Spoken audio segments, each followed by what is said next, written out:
I know females and feminists might come to me like, oh my God, like females are like, getting better and like blah, blah, blah. And they talk about pay gap and all this kind of crazy stuff.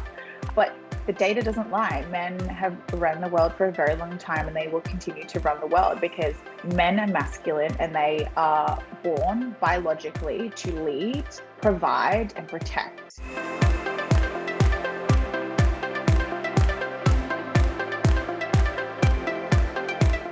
Cool. So today I'm joined by Belinda Agnew. Now, I've got a bit of an intro I wrote down for you, Belinda, which I always do for my guests, but correct me if I'm completely wrong. Okay. So Belinda has a top-rated podcast, entrepreneur, owns and is a founder of multiple businesses in the well-known Web3 world. But is there anything I missed there from what you do, Belinda? I know you own a lot of businesses. You're an advisor as well. So is there anything I missed there? No, that's pretty much on point. But I'd say Web 2 first and then the Web 3 starting. Awesome. Cool. Yeah. Now, the reason why I want you to have you on, it's not a business chat today, which people might be thinking, but it's more, you did a post which I saw, which was I read it and I was very, very powerful. And I thought it was good. Was the one where you showed your success on one slide, and then the other slide you had, you listed what you perceived as your faults, and then you wrote a bit about your background with your mum, and I thought that was very powerful because for someone who's very successful like you are now, to have a background like that, a lot of people wouldn't think you'd come from a background like that. And I wanted you to talk about that. So maybe you want to start with your background and maybe a little bit about that post and what it meant. Yeah. So I think the post that you're talking about was what people see and what people don't see. And I think a lot of that stems from social media and society and what people feel like they want to show people, because obviously we live in a society where most of us want to impress other people and not ourselves.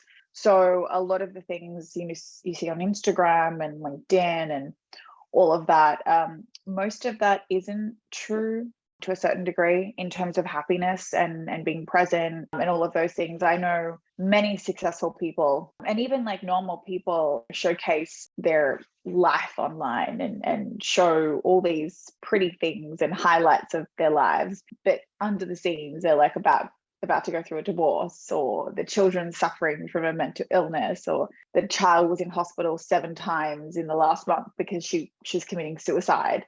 There's like lots of things happening in families and people's lives that they don't share. And I believe that the more people share the realness and the truth of what's actually happening, the better, I guess, people will be mentally, because a lot of people compare themselves to you. And it's a thing. Like, I mean, I do it often and I catch myself doing it often. So I showed that because it is what people see is like, oh, she's successful and she's like living her best life, and she has everything going for her, and like she's always happy, and she has amazing friends and all these things. She travels often and whatever they see, but they don't see the other side of it, like where I don't have children, I don't have a family yet, and there are things that I do struggle with in the business world. Not to be a feminist, because I'm not a feminist, but it's extremely difficult to run a business and multiple of them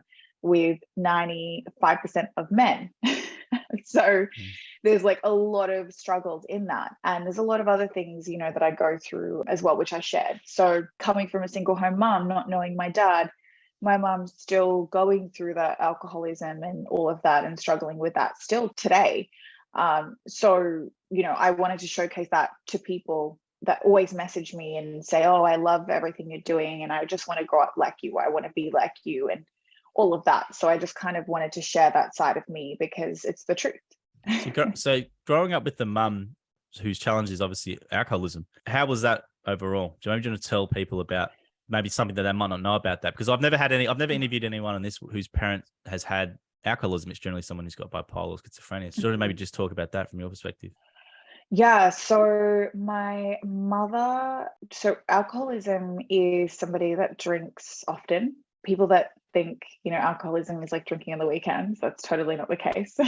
It's like an everyday thing. So alcoholism is literally somebody that is depressed and very sad internally, and they escape by drinking alcohol or other things like drugs and things like that. But in this case, my mom escapes her life, her reality, with alcohol. And that's her fault because she hasn't done the work. She hasn't sat down and actually, seen a psychologist and gone through the ropes, because she's been very stubborn about that and for a very long time. And she actually doesn't believe that she has an alcoholic problem. She believes that it's, I work really hard and I just want to come home and drink because it relaxes me. But, it's not just one drink, it's like 5.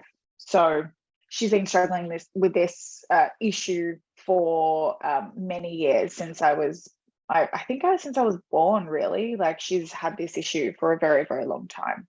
Now, growing up, how did you, because obviously you're around all the time, like you can either go two ways, I guess. You could either maybe follow in the footsteps or you just go completely the opposite way. So what was going through your head, or what was your thoughts around that growing up? Yeah, it's so interesting because I talk about this all the time, especially to my friends, because it's like a reflecting thing that we do when we catch up and get together. My girlfriends are the best, and I'm so blessed to have friends like that. But we reflect on certain things in our lives and we talk about, where we're at and what could have happened.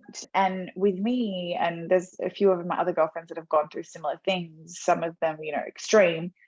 And, I could have taken the other side. I could have been on drugs. I could have been with multiple sexual partners. I could have done crazy things, because when I look at kids that grow up in an alcoholic family, my cousins, which I don't want to mention too much, but my whole family pretty much has very similar issues. So it's like a pattern. So I'm wanting to break, I guess, the generation pattern and the cycle. And when I look at my cousins, most of them are on drugs, unfortunately. Most of them have multiple children to multiple women. Most of them are on the dole and Centrelink and actually don't have work and don't have ambition to thrive or to do something or to do better.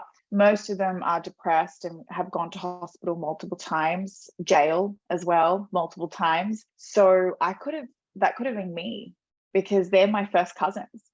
So when I look and reflect at my life, what had happened was, growing up, my mother was a single mom. So looking back at it, what had happened is I had no choice. So I was in survival mode, and survival mode led me to business and entrepreneurship, because I didn't have a choice. I had to work. I had to go out and do things to survive. So I think that was my only focus at that time, because if I didn't have money, I wouldn't have a roof over my head.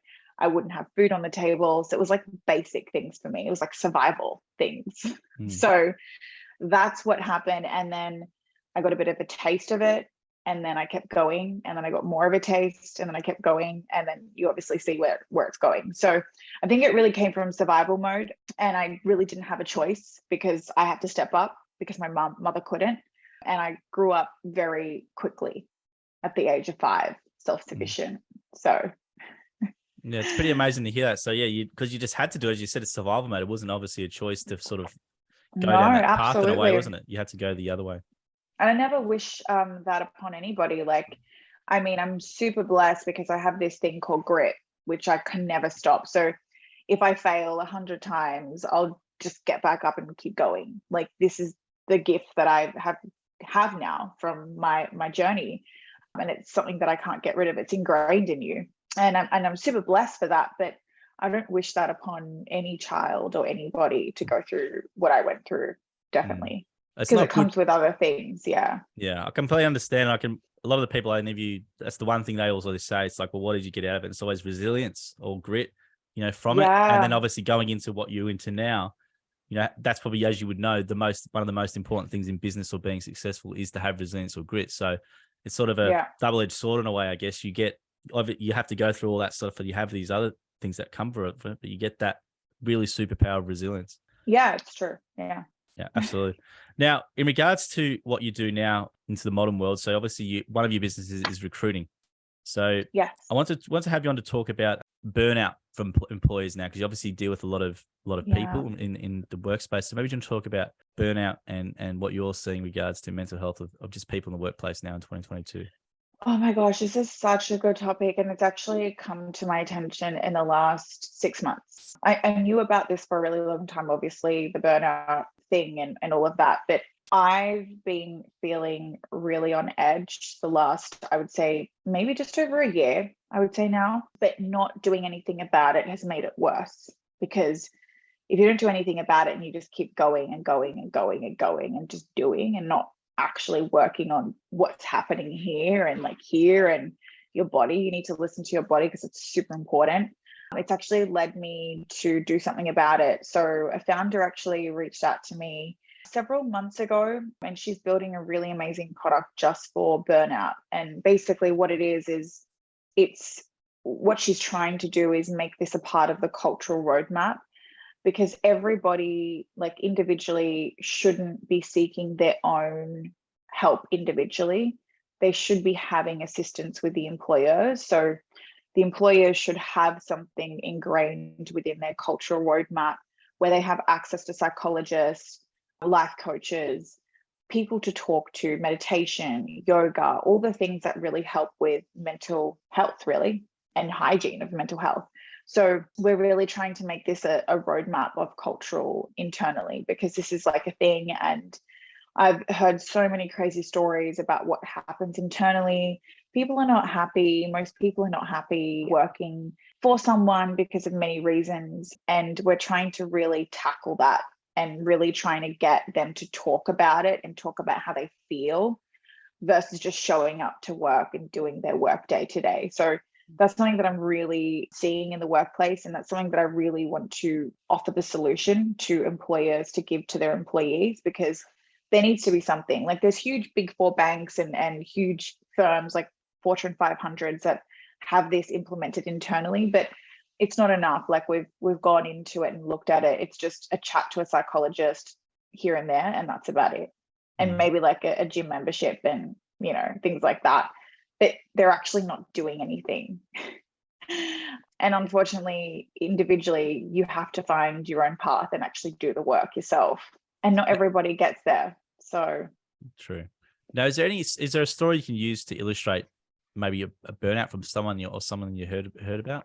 yeah, the founder that reached out to me. So she is amazing. She worked for like Amazon, Google. She was like exec level, like 500 grand salary, something like that, ridiculous, like including bonuses and whatnot. And she had the life. She was living the life. And she got poached she was at Google and then she got poached by Amazon. She went to Amazon and then she found herself really sad. Like, every day she would just show up to work and she would just stare at the screen, and she didn't know why she was there. She was like, why am I doing it? She was questioning, like, why am I doing this? Like, why am I here? How is this helping me? Like, where's the value add for me internally? Like, what am I getting out of this? I don't feel, it's not a purpose. It's not something that I want to do. So she ended up burning out really badly, and she then quit. I think she quit that day, and then she went into training and she became like a champion in weightlifting. It's crazy. And she's doing that for like 6 months. And that was like to just let her steam off. And then from that, she could obviously tell the story better than I could. Then from that, she actually started the product, which is called Journey, JURNY, which is really to help people like her in workplaces not to go through what she went through, because it's almost like suicidal. Like, you have suicidal thoughts. You have thoughts of, why am I living? Like, why am I here? Like, I'm making money, but I don't have anyone to share it with. Like, why am I doing this? Because when making money and when successful, it comes with a lot of other things personally. Like, you have a lot of issues in your personal life. So it's one or the other. Like, there's no in between, really. You have to sacrifice one of them. So yeah, so she found herself in that. And obviously other stories with men committing suicide, unfortunately, because men take a really big hit because they don't speak like women, and they don't speak about how they feel and what's going on internally, because they find it like a weak trait, which is totally not weak at all. So a lot of men unfortunately suffer more than women. And it's also because of that. it's very onerous as well to get help that's because if you call the big brand hotlines, they're just really a referral service, really. And a lot of the times you can't get through, and then basically it's expensive to get the sessions here in Australia. So you have to get the doctor to get the Medicare rebate, but it's still it could be 180 a session. It's super expensive. And to be fair, like that is not something that individuals should be paying for. That's something, if you work for a company, that should be like the forefront of the company's focus is your mental health. Like, what are they doing to help you internally, not just externally? And are you seeing a shift in people who come to you, obviously, because with recruitment, who say that, oh, well, I want a place where it's going to be good? Because everyone says, oh, I want a good culture, but like, what does that mean? So does it to you? Does it mean now? Is it somewhere they're going to be mentally happy, or they're going to have a bit more purpose, or what does that mean to you? It's what it means to me is different to everybody else. I think when people come to us, it's more like alignment issue. So like the values, like does the founder, does the CEO, does the manager like exec level have the same alignment as what I would have in life, like in general? And I think getting along, you have to like the people that you work for. You have to like the brand. You have to like what they do. You can't be involved in a company that you don't really like or you don't really believe in, because it's just going to go to shit. But I think that's what it means in terms of cultural, and I guess cultural fit in terms of the dynamic of the people, like age, current situation, female, male, a lot of other, issues as well. Like now I see a lot of people wanting to work remotely. So that's like the first question, like, is it remote? And then if it's not, then they're like, probably not. So it's really strange because everybody's going back to the office. I don't think that should be an issue, but it is. I'm seeing that to be the main issue right now, is people don't want to go back to the office. And you mentioned something before which I found interesting. So you talked about, you spoke about the big corporates and stuff like that, and you said what they do is like, here's a gym membership, here's all these benefits, but you said basically good suggestions before about do any of those places have free, let's say free counseling or free psychologists or something like that, or is that something that you're seeing start coming in? Or Macquarie does, for an example, because I've got an exec that works there, one of my girlfriends, and she has like a psychologist that she speaks to internally, but that's it. And they're not available. You have to go into the CRM, onto their system to book it, and they're not always available. So if something's happening in your life that you want to talk about right now to get guidance or feedback or just somebody to vet to in that situation, you'd probably have to wait like days or weeks, maybe months to speak to them. And by then, I mean, where is your mental health going? Well, it's a big problem because I think you see a lot of companies are all well and good to align with Beyond Blue and all these other big companies, but the reality, if you talk to the staff internally, is completely different. So you've got most want a virtue signal regarding mental health charities now, but they're actually not taking they're not congruent with what they're putting out online, especially. So absolutely, they just put it there like as a stamp to like a tick off the box, like we've got this, we've got a psychologist, tick, we've got mental health assistance, tick. Like it's just a thing to like a shiny thing that they have to show that they're a part of it, but they're not really doing anything internally. Yes, no. But if you have gone to many companies and it's not happening. Oh, look, I know from talking to people, it's just, you can see them posting pictures online. We're doing this with this organization, whatever, and then it's the people that are miserable. So that I speak to. But I was going to say so if you had unlimited resources, what should a company do if they wanted to be serious about mental health or mental illness for staff? What would be your let's say wish list that a company should do, or what should they be doing? I believe every individual should have access to doing the work. And what I mean by that is having a life coach, having a psychologist, having, access to teachers that teach you how to meditate, because meditation is really key to mental health as well. Having access to yoga, like things that are very calming for your body and things like that is really helping the your mental stability. But I think having access to people that we would usually go outside and seek for individually, if we wanted to do the work, we should have access to those internally at all times. I think that's really, really important. And I guess when I say life coach, I mean somebody that has actually done the work to guide individuals to doing the work also. So going internally, I would say, more than externally, but they should have access to people like this, professionals. And what setup do you use yourself? You've obviously mentioned some things. Is that something you use yourself, or? Yeah, so myself, I actually went external, like outside, because with internally we don't do that. This is why this founder came to me, and this product is now amazing, and it's definitely something that I would use in everything that I touch now in terms of startups and business. It's definitely something that I would continue to do. Using a product like this is going to change the culture internally completely, and I think it's just going to benefit everyone, and the whole companies like Amazon, Google, things like that. This is definitely something that I see that a lot of companies will use. But for myself, I have a psychologist, I have a life coach that I see often, and I also try to meditate as much as I can. I'm really bad at it because I have ADHD. I can't actually sit still. So I do really try, but my meditation is more walking, talking to loved ones, listening to podcasts that uplift me. Things like that is also a part of meditation. I know a lot of people won't agree with me, but it is really important to find what works for you versus what people think that will work. So I guess just try a lot of things first before you kind of go in and say, oh, I just need to meditate and it's going to fix everything. That's not the case. But you invest in yourself, which is an important thing. A lot of people, I think, will spend money on other things, whereas they won't spend money on themselves or things like that. Yeah, no, it's super important. But look, to be fair, it takes a long time. Like I was given a book called The Power of Now. I don't know if you've read that book by Eckhart Tolle. Or I've heard of the name, but I haven't read it, no. Yeah, so The Power of Now, that book was given to me 3 years ago, and that's when I kind of started the work.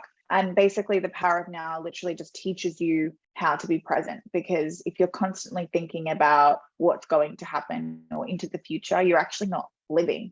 You're not living at all. You're just living in your head, and that is so unhealthy. So it's so important to live in the now and live within the moments and live with what's happening versus you doing something and thinking about something else, or what's going to happen next, or I'll be happy when, or I'll be happy if. And I think that's where a lot of people suffer, because they're not truly happy with the now and grateful for what's in front of them now.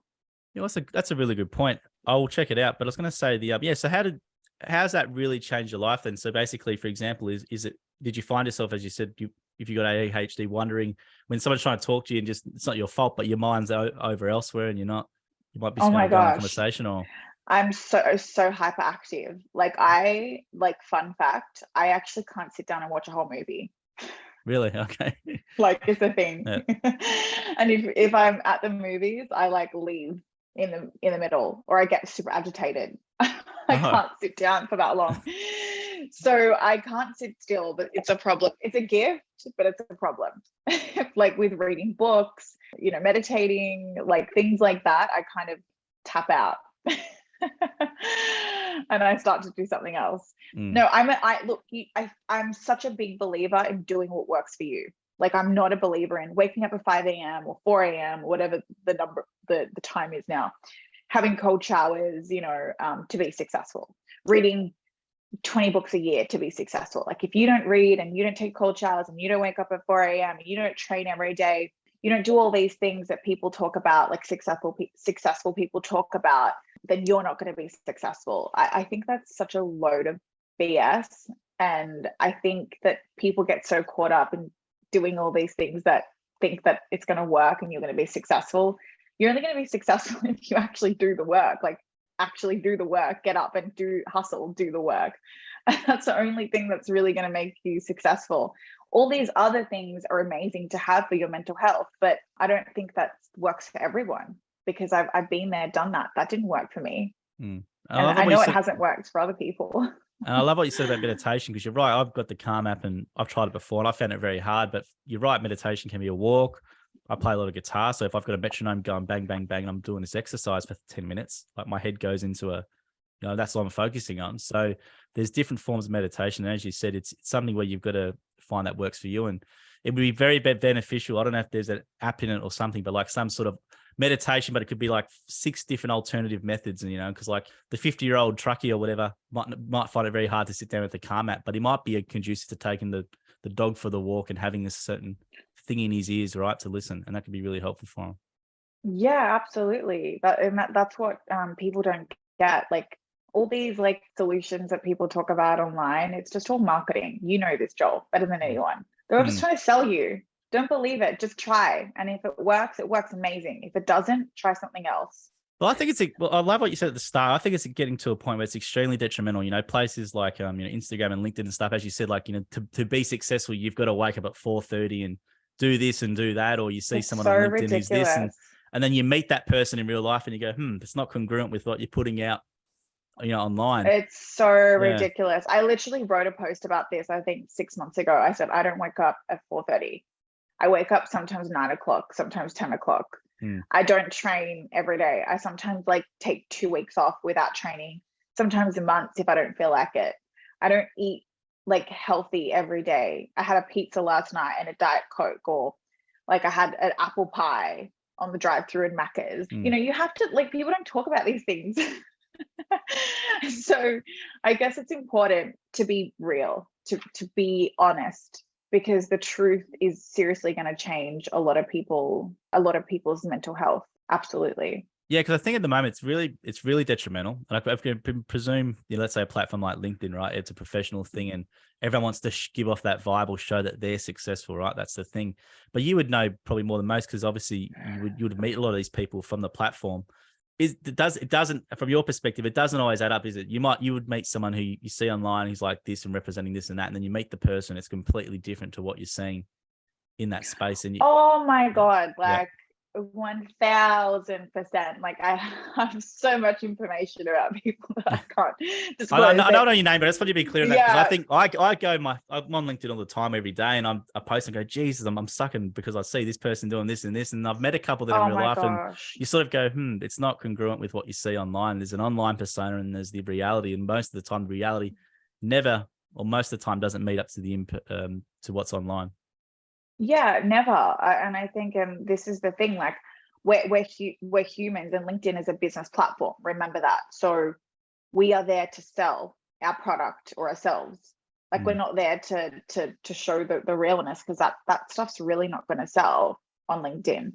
But, you know, I like to think outside of the box and be real in the mix of talking about business, in the mix of controversial topics as well. And I think people get caught up with a guideline of what you should be saying on LinkedIn and what you shouldn't be saying on LinkedIn. I think it's such a politically correct thing to do. And I just think that's not the best way forward. It's such a short-term strategy, like Jordan Peterson said. I think a short-term strategy is good now, and it's fun now, and it will work now, but in the long run, it's never going to work. And I was going to say, with the overall use of social media now, how do you think, just as a general question, it's been a positive or a negative in the scope of things? Oh, look, you know, social media has been such a huge positive for me. So I can't say it's a negative. I think it's a negative for people that don't know what they're doing on social media. Like if you're just on social media to scroll and to post some images of you and, you know, your family and all of that, I think get a WhatsApp or a Telegram or a family chat or like a close friend chat and share. I think if you're on social media like me, that is all about personal brand and showcasing my personal side and business side, because obviously my personal brand is literally my brand. And that's where people find me and see me and want to work with me and all of that. Everything that I have has been mostly inbound. So I would say 95% of the businesses that I'm involved in, actually 100% of the businesses I'm involved in are inbound. So the founders reach out to me and they vet to me. And then 95% of the business that I receive to those businesses inbound. So it's from what I show online, what I talk about, and what I say. But I think social media is definitely positive for that if you know what you're doing, but it's not positive if you don't know what you're doing. Like for an example, you know, I know people that just show up on social media on Instagram and LinkedIn just to get validation. And I don't think that's healthy. I think getting validation from strangers isn't healthy. And that's not a healthy way to have social media. So I guess just what I'm saying is it's good if you know what you're doing, but it's not good if you don't know what you're doing. Just ask yourself, why do I have social media? How is it benefiting me? And I want to talk about, you were very successful at a young age in a very male-dominated environment. So how did you put up with all the, let's say, mental stress that I presume you would have had to go through being in a really male-dominated environment back in when you were younger as well? Was it something where you just withdrew, where you had that internal grit and resilience from your childhood, where you're going, well, what I'm dealing with now is nothing compared to that, so it's not a problem? Or how did you deal with it all? Oh my God, that's a really good question. And I feel like every time I get asked this question, I change it all the time. I was like, the first thing that came to my head was like, I had a stick, as in like, I beat them all up.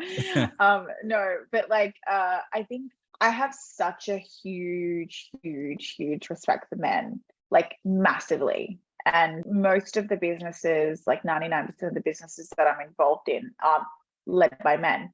My co-founders are men, my advisors are men. I chose that because men ultimately run the world. I know females and feminists might come to me like, oh my God, like females are like, getting better and like blah, blah, blah. And they talk about pay gap and all this kind of crazy stuff. But the data doesn't lie. Men have run the world for a very long time, and they will continue to run the world because men are masculine and they are born biologically to lead, provide, and protect. So I will always work with men. I believe men will build consistently and they will always outgrow females in the workplace. It's a given. But in terms of working with men, of course, I've had lots of issues with men trying to date me and not work with me. Men that, lead you to believe that they want to do business with you, but they have other agendas. I don't hate them for it. It's annoying and it's frustrating, but I think, women have such a huge advantage in business because we're women, and there was something that Megan Fox said something on a reel on an Instagram I actually spoke about, I think a couple of weeks ago. She said, being a woman, being beautiful and being, smart and intelligent and all these things, that's like, you should weaponize that. Like you should weaponize your beauty and weaponize your intelligence and weaponize everything that you have got going for you, because that's your gift. Like that's your magic. It's like you're a magician, like rolling through like life in business. And I think that's what I am doing, and that's what I have been doing. I was, back in 2 years ago, if you asked me the question, I probably would have hated a lot of the things that I've gone through, and I probably would have said it's really hard and it's really difficult, and I don't wish this upon anyone. But it's only hard if you make it hard, and it's only hard if you think about it in a negative way. It's only hard if you look down at men. It's only hard if you're a feminist, and it's only hard if you think about all these like women clubs that talking about pay gap and whatnot, which is like absolutely ridiculous, to be honest, and I'm so not a part of that. But it's only hard if you make it hard. And it's super, I wouldn't say it's easy for me, but I've accepted my position, and my position is I am a woman and I'm biologically a feminist, feminine, not masculine. So I use that and I weaponize that, not my masculine side. So it has been difficult, but I definitely wouldn't change it for the world. No, it's a great point. And the two things you said, which I find really good, is you've accepted it. You've accepted that's the way it is rather than trying to fight it. And then you've reframed your mind in regards to viewing it as that way. And as you said, almost weaponize what you can use to really weaponize what you've got. Yeah. To accelerate. Women are blessed. Women are blessed. And like, this is what they don't understand. Like they complain about all these things. Like men have it really hard. Like really hard. Like a man can't go and like meet with $1 billion man. Like it's extremely difficult for a man to land a dinner or a catch up with $1 billion man that has that type of wealth. Let's be honest. But for a woman, it's a lot easier. Like, can you imagine the people that the women can get in front of? Like Mm. it's extremely different. Like for men, you have to be at least 100 million plus. You have to have a status. You have to be a certain type of somebody to get in rooms like that. But for a woman, you just need to look a little pretty and you get in, Mm. and then the rest will show. Like your brain and your intelligence will show afterwards. But like, and women don't understand this. We're super blessed, very blessed. Mm. No, it's a great way to it's a great way to frame it, Belinda, and it's something it's really important. I know some people might listening to it and not agree with it, but that's fine. But I think, as you It's the said, truth. it's the truth, and you got to accept it and then reframe it to your advantage and use it, and away you go. 100%. I met with like one of the richest men in Australia. I'm not going to mention his name. A lot of people know him. And he became a really good friend of mine. And he told me one day, which I will never forget this piece of advice he gave me. He said, Belinda, I can't give you advice of like the roadmap for where I've been in life, but I can tell you right now, if I was you and I looked like you and I spoke like you and I had a brain like you, I would be going out and like connecting with A, B, C, D, E, F, G, and I'd probably be 10 times. It's a lot harder for a man, a lot harder. But women think otherwise. That's a great point. It's fantastic you said it, because it's a great point, and it's obviously a reflection of where you are now. So it's how you've done it. Did it take you a while to get to that point though? Because as you said, if you asked this a couple of years ago, you might have said something completely different. So is there something now where if it does happen to you, you just literally put a line in the sand and go, that's just move on, or you don't let it get you down, or? Yeah, no, you just like I'm super flat. Like I'm always flattered and I laugh about it. And like, they're men. Like what do you want me to do? I can't change men. Men are physical creatures. They think they're visual creatures. Women are emotional creatures. Like I can't, that's how they're biologically made up. Like we can't change that. Women need to chill and stop trying to like, downplay men and say, oh, men are gross and men are disgusting and men and like F men and like, oh my God, like women need to take over the world and women are like, no, like men are men. They will always be men and you can't change that. You need to adapt. It's like when the market changes, you need to adapt. Like you can't change the market. It's there, it's happening. Just adapt to it, accept it. Stop trying to, push and trying to change things that are never going to change. No, that's a great point. And last question before I let you go is the advice for someone who's younger. So in your maybe going through a rough childhood or something like that, or having a tough time in their teenage years, what would your advice be to them? Like how young are we talking?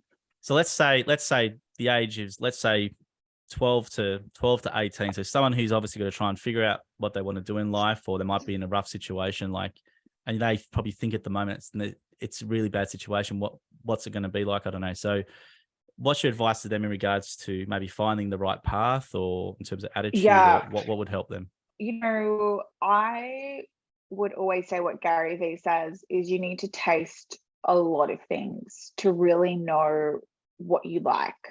I'm just directing this to business because this is like what I did when I was really young. I dropped out of school in year 9, end of year 9, didn't even finish year 10. So first of all, university school, like don't stress. Like if you don't like it, that's okay. Like drop out, do something that you like. Because it's not going to change anything, to be honest. And then I went to TAFE and I thought, like I want to be in travel and tourism. I want to, be a beauty therapist. I tried all of that, absolutely hated it. And then I started selling Kirby vacuum cleaners, door knocking on people's homes at the age of 17.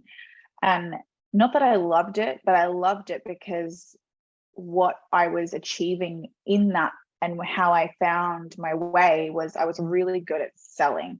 And that was my gift. And that's when I knew that this is my gift and this is what I should be doing, is selling. So from there, I obviously tasted a lot of types of selling, like product, service, different things, different industries. And I tasted so much until I would say 3 years ago, I truly found, and I'm like 32 now. So 3 years ago, out of from 17 years old to like 30, let's just say, there was a lot of tasting. I was still tasting for a really long time. And I just found what I really want to do. And now I'm really aligned with where I want to be and the future. But my advice would be taste a lot and don't try and rush the tasting as well, like, because this shit takes forever. Sorry for my language, but it literally does. It takes a really long time. So don't be so hard on yourself. And money will come. It will come if you just keep going and you keep being consistent with where you want to be. Trust me, it will come. It will come. I was going to say, do you have anything you want to plug, or what are you working on currently at the moment? Not really. I mean, like, there's lots of things that I'm working on. I just want to say, like, I'm really grateful for the people that I work with, and I'm super grateful for the position that I'm in and the opportunities that are given to me daily. And I never take that stuff for granted. I used to, but I don't anymore. I guess the things that I want to do is I want to continue to be a part of early stage startups, because that's a passion of mine. We're still growing the development company. We're at like 80 people right now for X Enabler, and we're growing in the Web3 and blockchain space of that. Yeah, and I guess that's kind of like what I'm going to continue to do, and the podcast and media stuff. If you want to message me on LinkedIn or check out my personal website on everything that I'm working on, it's just Belinda Agnew, agnew.com. And then you can just reach out to me on LinkedIn as well, which is just Belinda Agnew. There we go. So thank you very much for your time today, Belinda. Really appreciate it. And thank you. Yeah, and hopefully everyone checks out those links, and good luck with your future. And I'm sure you'll go on to achieve more things of which people will be able to see as well. So please check out Belinda's website. And once again, really appreciate your time today, Belinda. Thank you so much, Joel. Thank you.